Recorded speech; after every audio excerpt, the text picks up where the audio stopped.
Michael Boyle's StrengthCoach.com presents the Strength Coach Podcast, brought to you by Perform Better, the experts in functional training and rehabilitation. PerformBetter.com.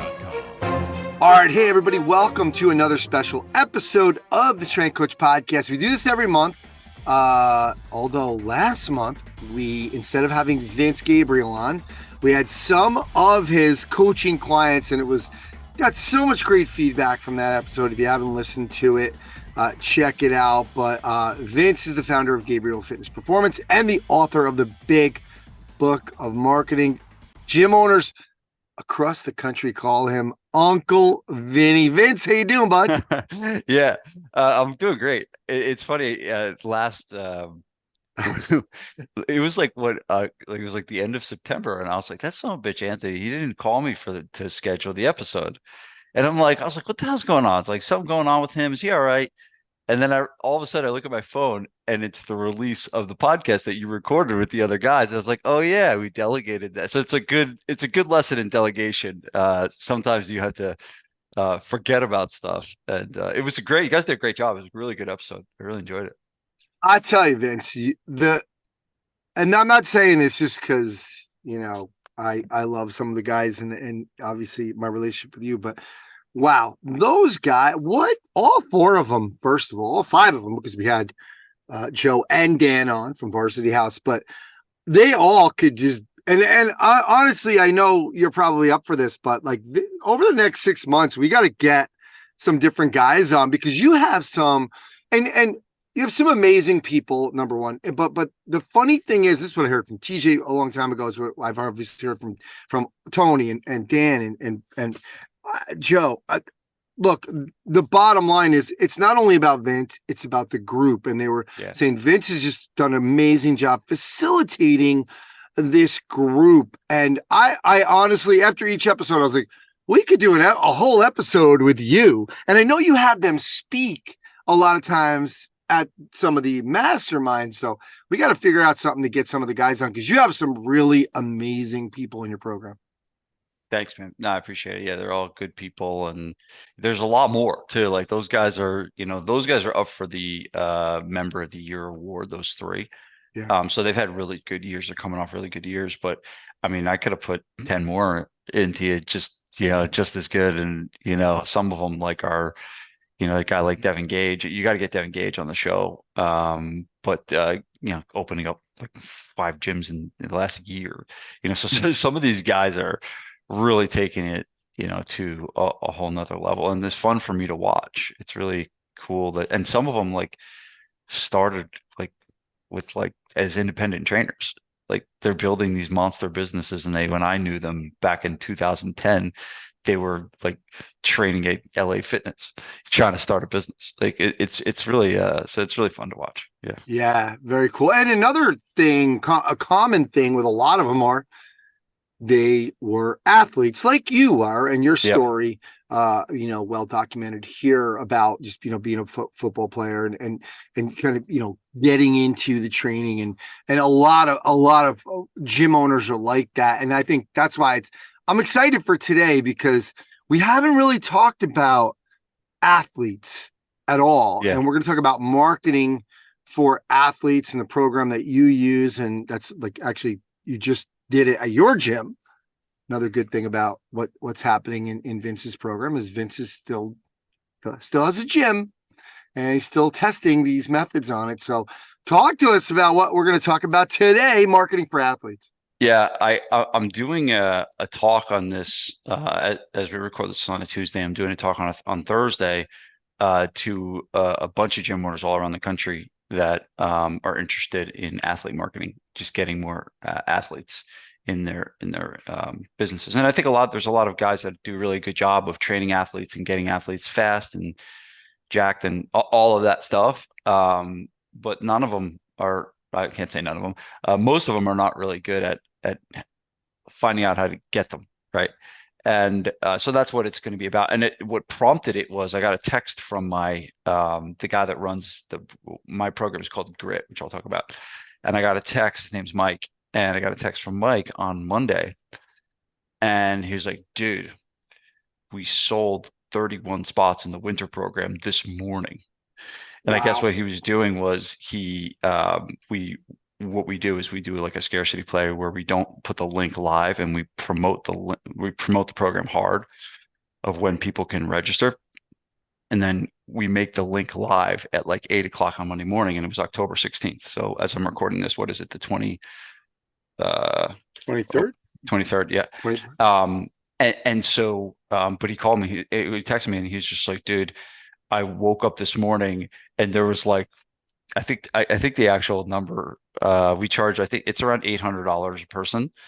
Hold on, I'll pull up the exact. I'll read it right off my phone. I guess I got to keep talking because it's here it is. Sorry. That 32 athletes signed up on day one, and the revenue on that day was 24,904. So he collected, he's also in the account, 24,904 in one day. And he's never like seen that. We've never really done it like that before. A lot of times it's been this kind of slow burn. Well, I'll talk about today how we kind of got to the point where we can do that. I don't think that I can teach you a specific, I guess I could, like a specific tactic, where I do think that there's some buildup that's got to happen for that. So I'm not like saying I have this like secret bullet that all of a sudden you can just do this, and then it might take time. But and then it followed with the currently is at 51. So 51 athletes have signed up. And I think so the total collected right now is 39,450. This is October 23rd. The program doesn't start until December, like mid-December. No way. Yeah.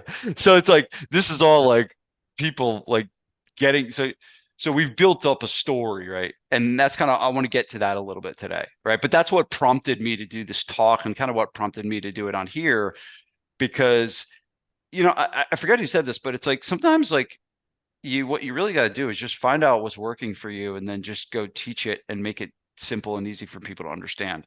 Right. And that's what I'm doing. That's how I started the consulting business. Like I started the consulting business just by like running my gym and saying, hey, this worked, try this. Hey, this worked, try this. And obviously it's evolved to much more than that. But the cool thing is, you mentioned about owning a gym and having this like lab. Not that it doesn't come with some challenges, right? Sometimes I'm just like, oh man, this is a little bit of a pain in the ass.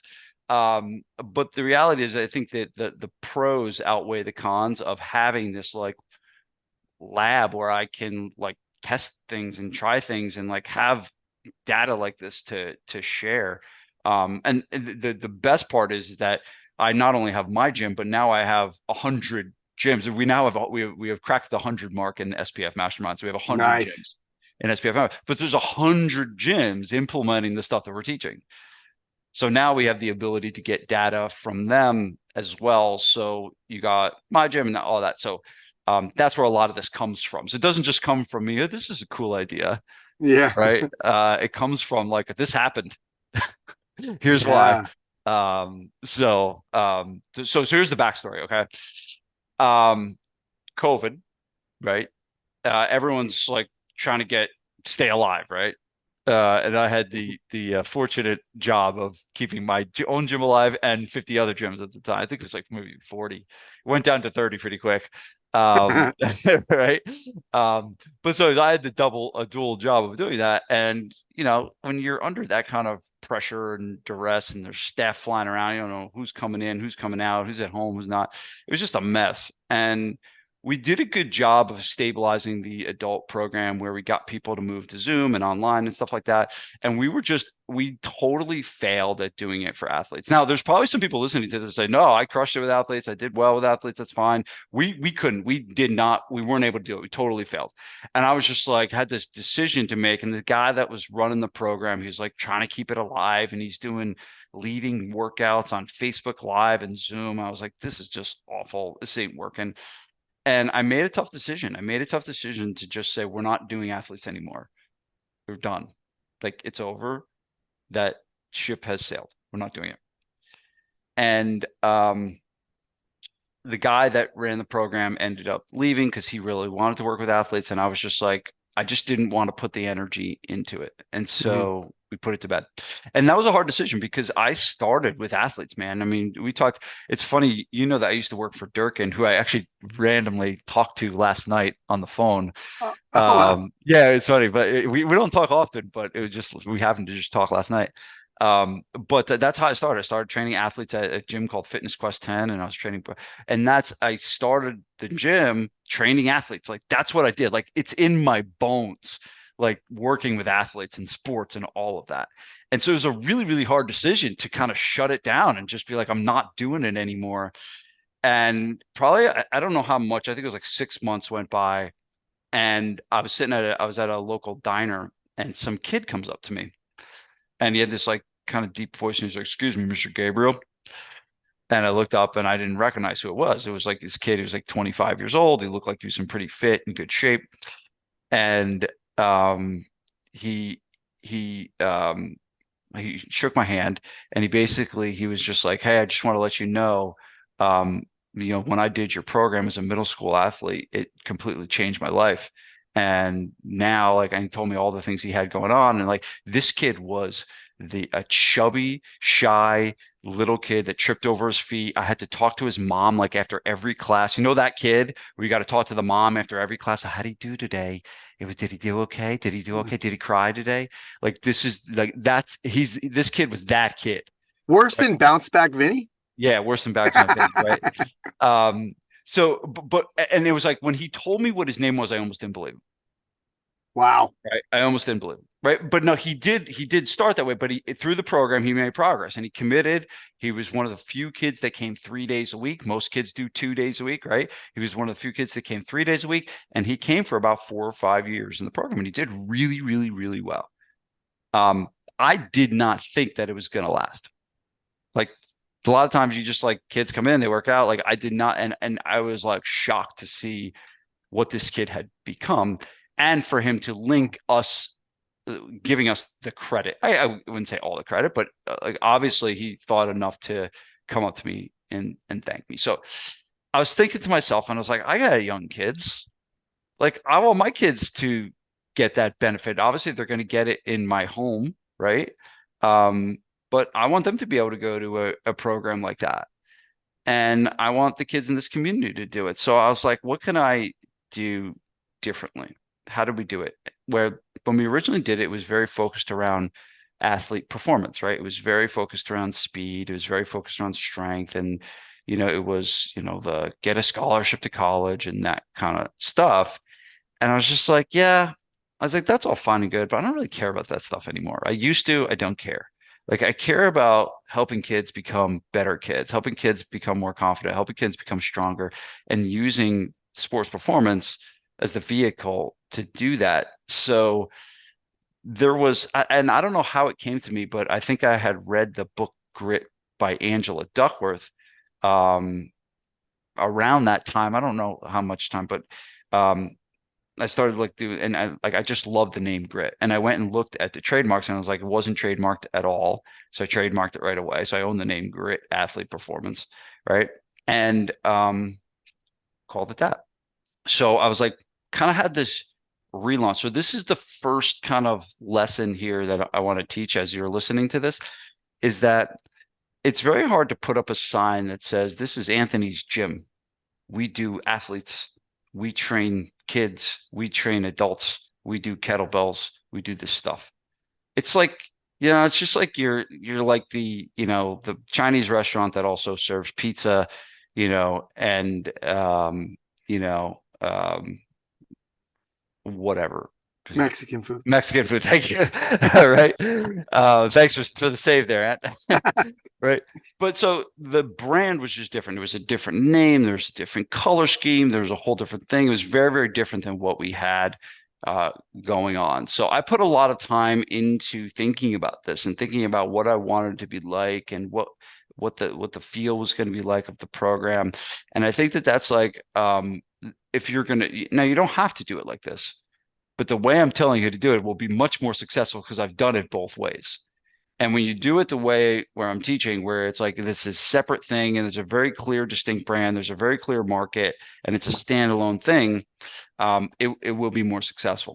And so what I did, you have a question?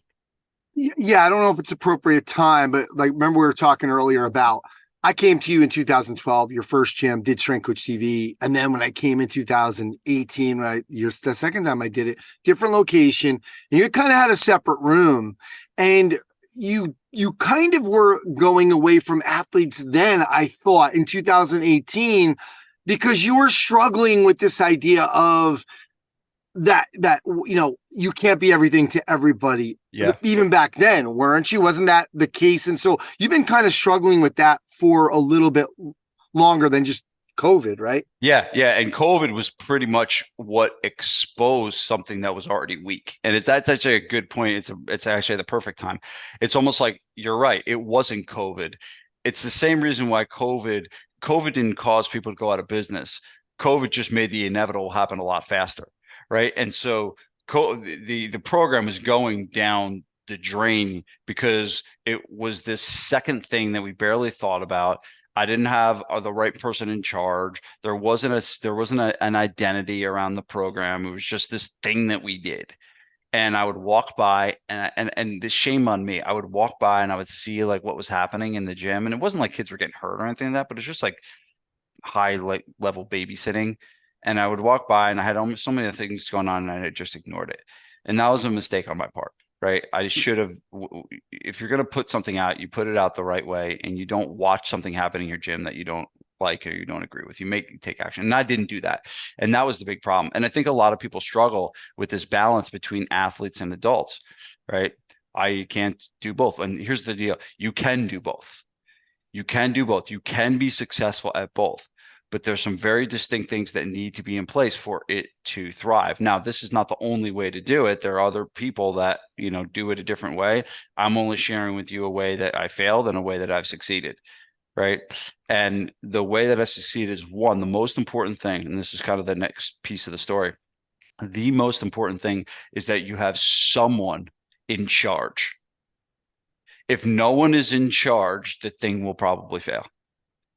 And so that's what you got to understand, who is in charge. And I knew I didn't want to be in charge. I didn't want to be a sports performance director. And so I had to take a gamble. I launched this grip program and I was like, all right, I wasn't, it wasn't a good time, right? For business, but I made an investment in a kid named Mike, who's our director today. And, I had to recruit him from another place. And he was getting a salary. And in order for him to come over, I needed to match his salary because why would you just come randomly to another place? And that was a better opportunity for him. So I ended up just having to pay him a salary while we had no money coming in.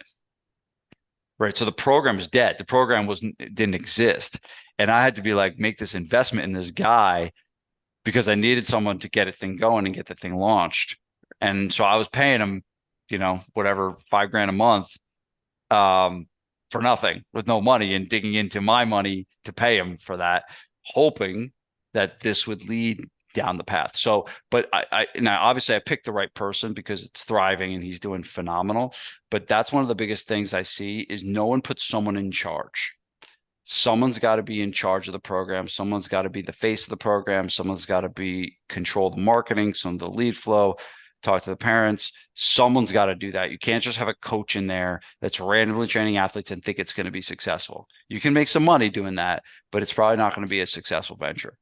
Right. And so that was a big difference. It was the brand, right? Separating the brand, calling it something different, making it stand for something different, which we'll get into marketing message in a second and how I differentiated that. And then finding the person that is going to, be that spearhead that's going to wake up every morning and think about this thing. If you don't have someone waking, because here's the thing, it's a viable business. Grit alone that runs right now in 3 hours a day does more money in 3 hours a day than most gyms do all day long in an entire year. Right. So it's a viable thing. If you do it right, you can have a full-time person, even if you only do 3 hours a day, if you get the pricing right and you get the economics right and everything like that. Right. So a lot of people are like, oh, I can't have a full-time person just for athletes. We're not doing, and the real is there's a lot of things you need to have in place to make that happen, but you can right now. So that is before I get into kind of how we started to launch it from a marketing perspective, because that's really what I want to talk about. Ant, do you have any insights there?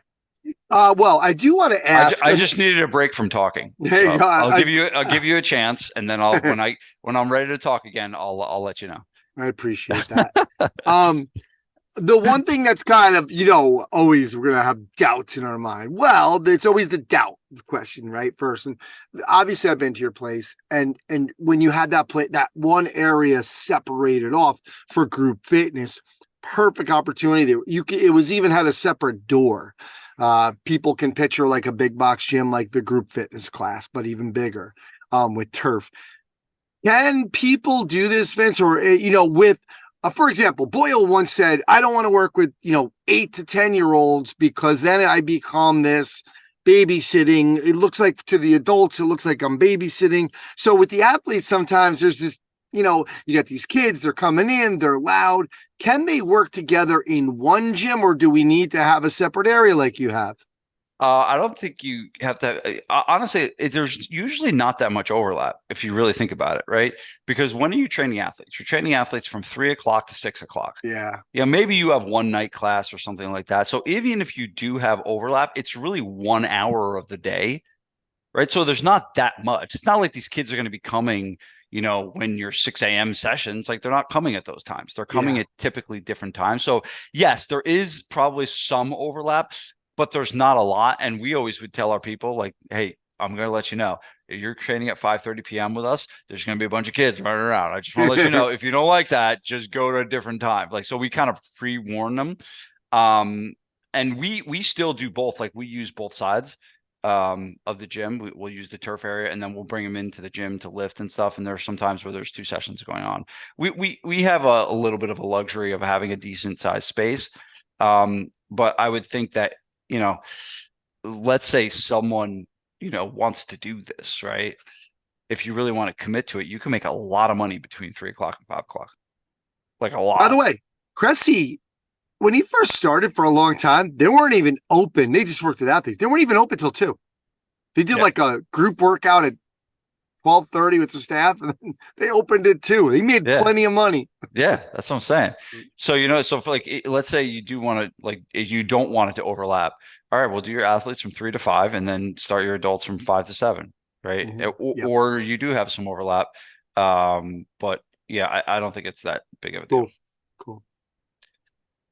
All right. Let's talk about some marketing. Okay, yeah, that's all I got. So I had just moved into my new house when we were doing this, and I moved into a new, I was in the same town, but it was like one of those new zip codes. You know how the zip codes get all messed up, right?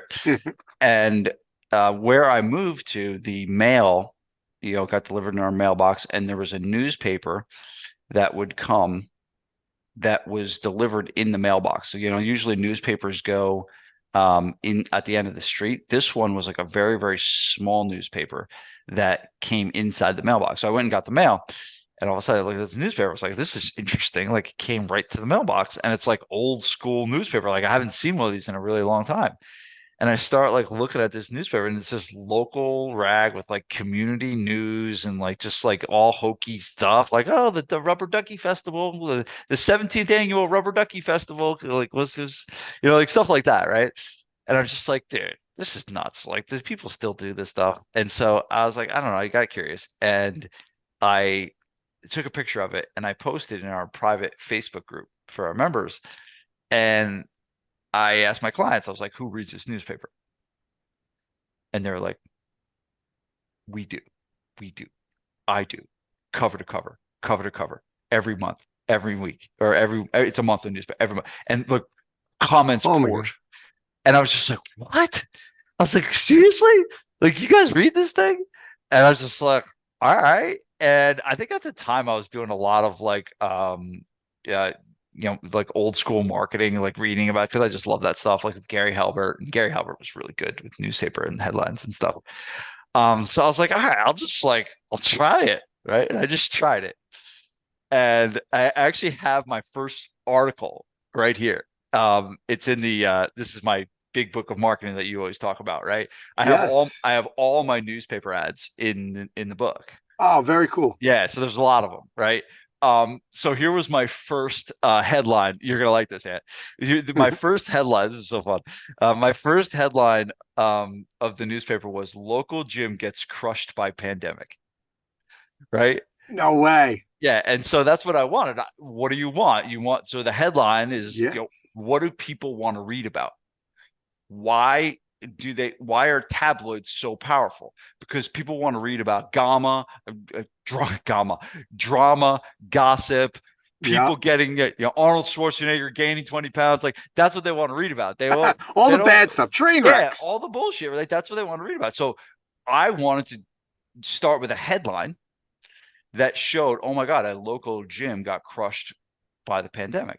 Now, we technically did, right? We technically did Yeah. get crushed by the pandemic. It wasn't our main business, which was the gym, but our sports performance did get crushed by the pandemic. And what I did was the newspaper article was the story that I told you in the very beginning.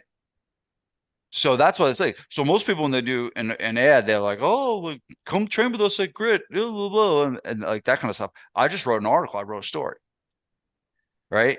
And I wrote the story out, and then I had some kind of there was a call to action, and then we started. It was March 15th to June 15th.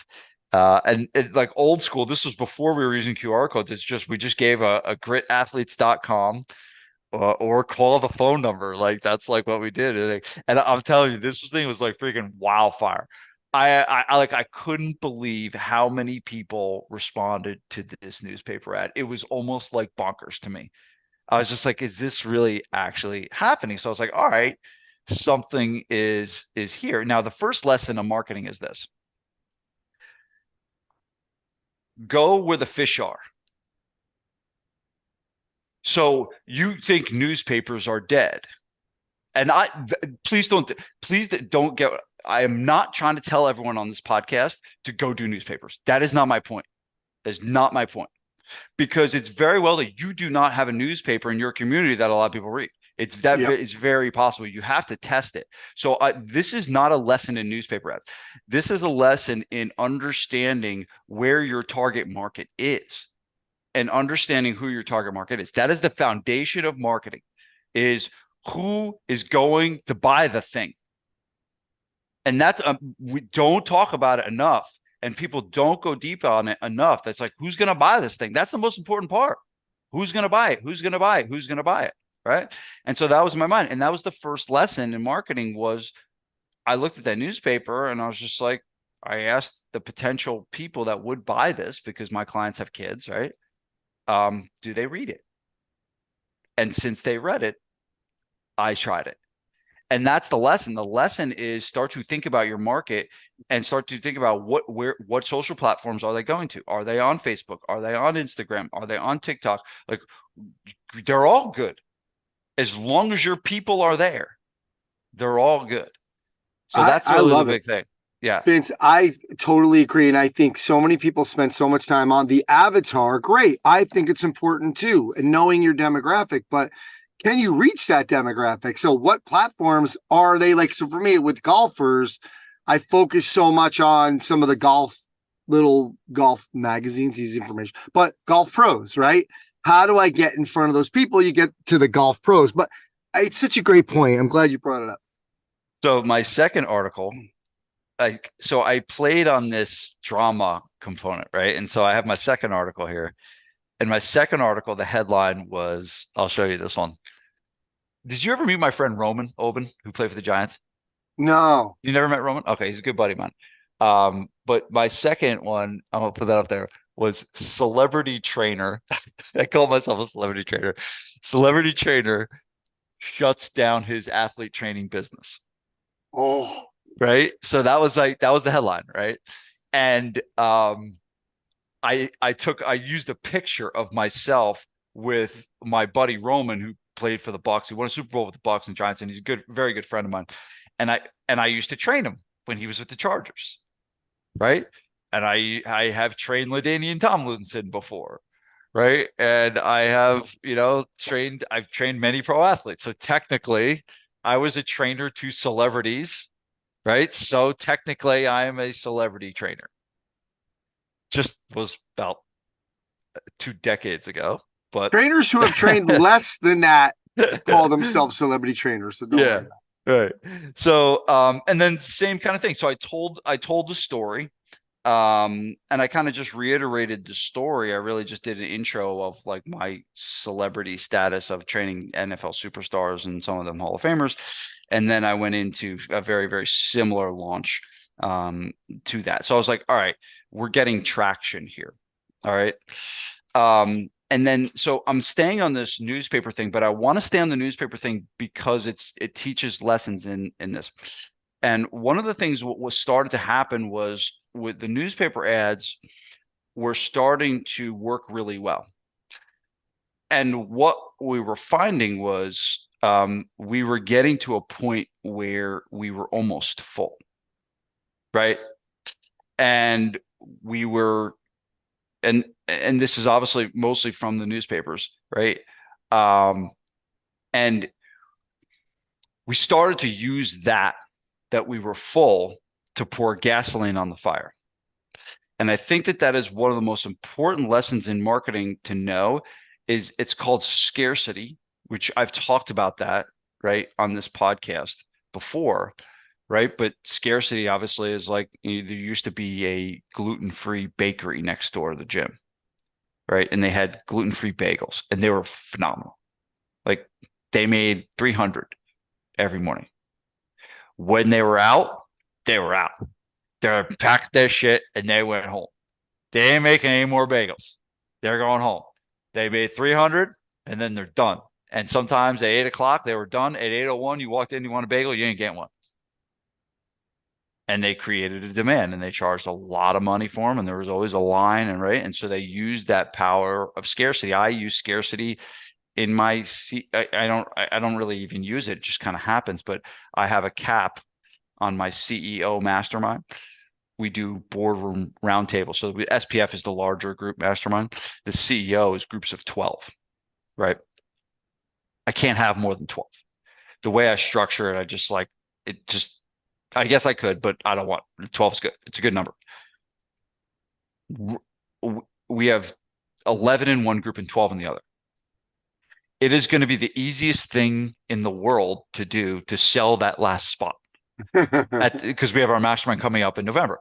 And I don't need to do a sales pitch. I don't need to say how great it is. All I need to do is, hey, here's who's in the group.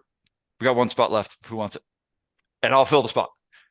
Right. And that's scarcity. Right. And so scarcity is very powerful. It's potent for youth sports performance. Why? Because parents don't want their kids to get locked out. Absolutely. The nightmare for a parent is their 5 friends are all doing this thing and their kid can't do it because they were late on the registration. So our headline, Anthony. Here we go. So our headline became, let me find it. The headline became update. The Grid Athlete Performance has only 17 spaces remaining. That was the headline, right? So, no, is that a good headline by headline standards? No, but I played on what was strong. What was strong was the scarcity. That's what we had. And to a parent, that is the most important headline because a parent's like, they're flying around. They're thinking, oh, I got to sign up for this. I got to sign up for that. I got to do this. And I see it with Vanessa in my own house, right? I got to get this, right? It's like 17 spaces. And it was just like, we filled it like, nice. Just from using the scarcity. So that's what you have to start understanding. You have to understanding how to use these different marketing principles It's not newspapers. You can do this with any medium, right? You can do this with Facebook. You can do this with websites. You can do this with Instagram. So I'm using the newspapers as just an example because it's how I started. And I happen to believe that newspapers are probably the hardest way to do it, right? I probably did it the hardest way because honestly, like, look at some of this. Look at that copy. Like, no one's going to sit down and write all that shit. Like, no person is just like that. And this was one of my and so here's another marketing lesson. I'm all over the place today, but it's fun. Okay. I'm standing at the field and I watch my kid play soccer. And, my kid's she wasn't good at soccer. She wasn't good. And this other mom comes up to me and she knew I had a gym in town. And she comes up to me and she goes, "Hey, is it really possible for a kid to learn how to run faster?" And I was like, "Yes." And then I turned my head and I kept watching, right? And then I had to talk to her and do the thing and all that. Blah, blah, blah, blah, blah. God. Yeah. So my headline here, is it Is it really really possible for a kid to learn how to run faster? Question mark. That became the marketing. Why? Because that's the question they're asking.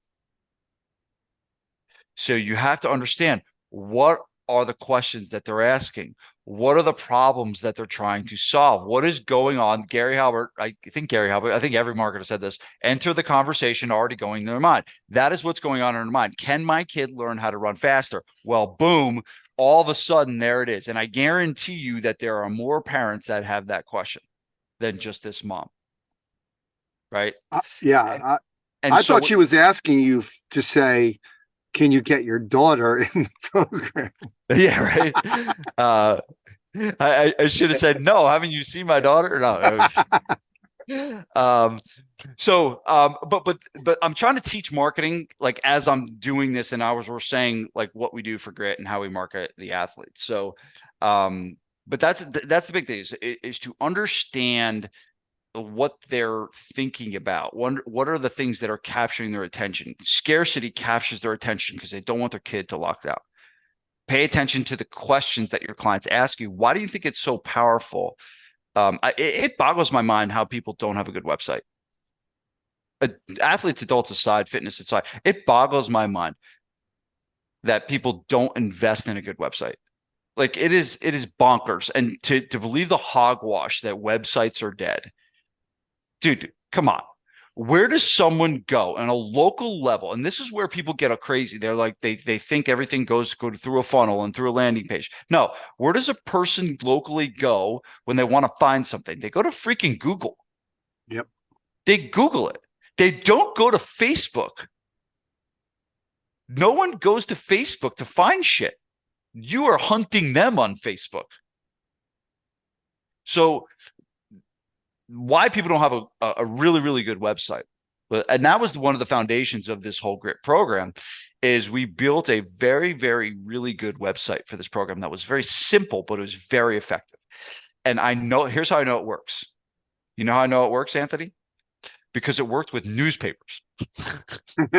Right? And we were sending people, we weren't running Facebook ads. We weren't doing any social, we were sending people from a newspaper to a website, and then getting conversions from the website at very, very high rates, right? And I can pull up the stats and all of that. I don't have them in front of me right now, but it was ridiculous. It was like so good. It was just like, we just kept pouring money into these newspaper ads. I was just like, this is working, this is working, this is working. That's another lesson too. When you find something is working, you got to pour gasoline on that fire. Yeah. Right. And that's what we did. We just kept getting, the ads got bigger and bigger and bigger. Look, so the first ad, I'm going to show you the first ad, and I'm hoping this is helpful, but look at the first ad. It was about 3/4 of a page, right? Second ad was a full page. Then I was like, that worked. Now I'm going to do 2 full pages. Right. And so we did 2 full pages from there. And so the lesson here is that when you find something that works, keep doing it. Do more of it. Spend more. If your Facebook is working, go spend more money. Test it and see if it works. Sometimes it doesn't. I'll be honest, like sometimes it doesn't. Like we doubled our budget and we did not see a much bigger return on investment, right? So you got to test it and see. But if you find something is working, do more. So that was um, kind of how we got the thing launched. And I hope that there were some good lessons laced in there. Absolutely. Really quick. I love the fact that for people that aren't going to be able to see that right now until they get the Big Book of Marketing, which we're going to give you some information on how to get that. Wow, that wasn't even me. I know, That wasn't even me. Those ads are talk about old school, because a lot of old school ads they made it look like an article. Yeah. And so this is not just Vince's great headlines with come over to Berkeley Heights and start, let us train your kid. These are, they put some time into it. And I love the fact that, like you said, just so everyone reminder, this isn't from the last program that we're talking about last Monday, but this is in the book. Yeah, this was early. I'm gonna get to how we did that. And again, I think the important point is he's not saying there's some magic secret, do this one thing. And this is over time. Those things were coming out every month. It's a 3-month ad run that you were doing, right, with that. So I just want to remind people that this is good stuff, because it's about kind of the consistency. Yeah. And so we did that. And then we started getting into local sponsorships. And this is what really the newspaper got it started. And what took it to the next level was sponsorships. And this is really, really simple. We would go to local youth sports performance organizations, right? And we would just send them an email.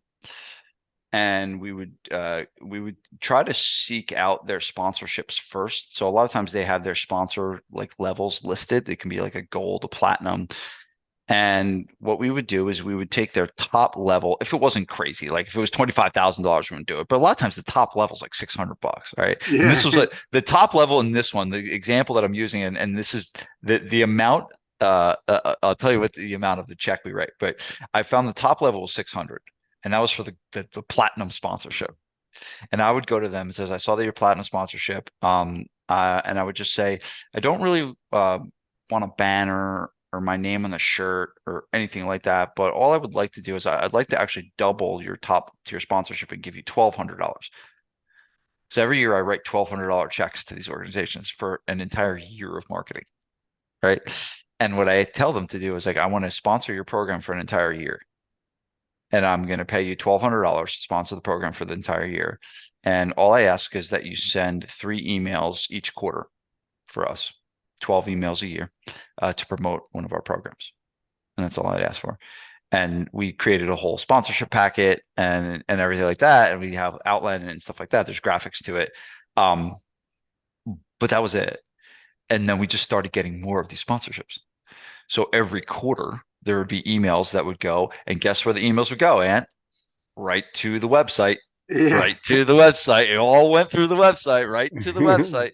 Right. We didn't send them to social media. We sent them to the website. And it was a very friction-free funnel. Like there was just, hey, you put your name, email, and phone number in there as it's basically an opt-in page for it, but it converts like gangbusters. It's ridiculous.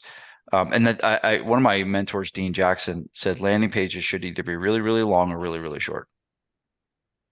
A lot of people dabble, and most people do not have the copy chops to write long form copy, right? So might as well make it simple and just make the landing page really short. I mean, have you seen the opt-in page for my marketing book? It's the most disgusting looking landing page you've ever seen. It's a headline, a picture of the book, and a place to put your name and phone number. Right. And that page converts at double what the average landing page. Yeah, it's ridiculous. But it's like sometimes it's so simple. And people put all this time and got to write all this copy, but no, like you don't know. All you're trying to do is capture their information. Now here with the newspapers, you got to do you need to write copy because you're trying to get them to do it. But once you've got them there, then the only goal you're trying to do is capture their information. Okay. Yeah. And so that's the sponsorships, right? And we still do these today. I had to sign 4 checks the other day. They're the best checks I signed because we spend $1,200 and we literally it really just came, the amount of the $1,200 check came from doubling this one group's top level. And it all ends up being $100 an email. So they send 12 emails a year for us. So we pay them $100 every time they send them an email, and we get anywhere from 15 to 30 leads per email. Wow. Amazing. Yeah. Yeah. And then we do this with like 7 organizations in the area. Right. And now we just have, and then some drop off. Like there's some that like we didn't renew for the year and we would go find new ones and stuff like that. Some people are like a little squeamish about emailing their list that much, but others are totally fine with it. Right? So you find it, but that's a massive one. Like honestly, if someone could just do that, like they could grow their athlete program like crazy. And we, for our grit license, what we're doing is we're creating these like brand kits where people can kind of take the grit license and then just pretty much package it and send it right to the people to do it. So it looks really professional and cool, and you kind of show up differently for that. But so those are the big 2. I mean, we did some stuff on social, not a lot. We really grew the list through those 2 things, right? And so now we're like a couple years into it, and this leads us to today, right? And we're obviously still generating leads through the newspapers. We're still generating leads through the sponsorships. We are running Facebook ads now because we want to keep the lead flow going. So we're still doing all what we did before. But now, we are doing less of it, right? Because we don't need to do as much. But now we have, like, in our pipeline, we have enough people in our current pipeline that if we stop spending a dime on marketing, if we didn't do any more marketing for a year, we could most likely fill the rest of our programs for the rest of the year with what's in our pipeline already, right? And that's included what's in our email list, what's in our past customer list who used to buy us, what's in our current block list, right? And so the email, we're full circle, right? When I started the call, I said, I got a text from my guy and they sold 31 spots. Okay. The only people that got that email that equated to those 31 spots were the people that are in our fall program. Oh, no way. Wow. And how many people was that? We Roughly. have 97 in our fall program. Okay. That's awesome. That was my next question about. So legitimately, retention. We have almost 50% of the fall program that has done the winter. And so our cap, we can do about 120 spots for what we do. If we do a lot more than that, we got to add more time slots. Okay. But with the amount of time slots, we're trying to stick to 3 to 4 hours a day. So with the amount of time slots we want to have, that's about many kids, and that's a lot. Like that's a stretch, we could do more. We have the space, we have the capacity to do more. We just, decide not to. And so now we have 50. So it's like, that's where, but there's been stuff that's happening all block long. There's been announcements that have made through text message, announcements that have made through email of when the block is starting, of when the registration link will be live. And the registration link will be live on Monday, October 16th at 8 a.m. And like, you're building up to that. So now you have this thing going on. It's funny because sometimes it's weird, but we had a dinner party at my house on Sunday night, and luckily I like the people. Normally I don't like that stuff. And Vanessa's cool. Like she knows I don't like that stuff, so she doesn't like have me. Some husbands like get just ripped around by their wives, like with all the going to these social things. I was like, oh my God. But these actual people were pretty cool, and one of them had their kid in grit, and she's like, oh, he's loving it. he's loving it right now. And she's like, yeah. And I saw the full program and I got on that right away. I didn't want to get locked out. Right. And she's like telling me the dinner table. I was like, oh, this is awesome. Right. But when you build up the demand, right, you have a limited supply. So that locking it at 120 and keeping it that it is a strategic play. I could take more, but I don't want to take more because then all of a sudden we have this endless ocean and we lose the scarcity part of it. Yeah. Right. And so the marketing job all to this point, we're 1 week in, it's 50% done. Like we didn't have to do anything. And all of the sales that were made were online sales, literally like e-commerce. They clicked the link and they put their credit card and they bought it. We didn't have to call them. We didn't have to talk to them. Like they just bought it. And so we'll probably sell 80 spots like that. And then we'll sell the last 40 spots probably to new people we get them on the phone, we talk to them and we sell them in. But most likely all of the sales will likely be made with people pretty much within our pipeline and not that many new leads. But the point is that you have to build that up. You have to build that up through time, through good marketing and through being patient and through testing different things and through investing money. But once you get to that point, man, it is just like you push a button and all of a sudden it's just there. You got to have good coaching too, because if you're not doing the right thing, right, no one wants to sign up again. Yeah, that's a given. That's a given. That I don't need to. I'm hoping I don't need to do that. Right? You don't want to. If you have a shitty product, you're not going to get those re-signs. For sure. How much are you having the coaches, the staff, just kind of reminding like people, hey, check your email. We got the next program. We're going to send those emails out, guys. Or are you doing anything in-house like that? When you say that, I'm not like during the fall program, and you're are you saying to the kids, to their parents when they're coming to pick them up, hey guys, don't forget we're setting up that winter program. You don't want to miss out. Are you doing that too? They get a flyer every week, a physical flyer. Oh, okay. Okay. And it's got like a life lesson, recipe, stuff like that. So it's always nice. On the physical flyer, upcoming winter program. Mm-hmm. And then we send, there's a weekly email that goes out that does like an athlete of the week, and it's there. And then there's regular marketing emails that they get as well. And the emails always have the PS, and we always are talking about the next block coming up, even if it's not within. We have a 6-week push time, so it's almost like a launch. So it's like a 6-week launch where we're really pushing it hard, but we'll push it all block, right? Because we always just want them to know that they can. Always want them to be thinking about it. Very cool.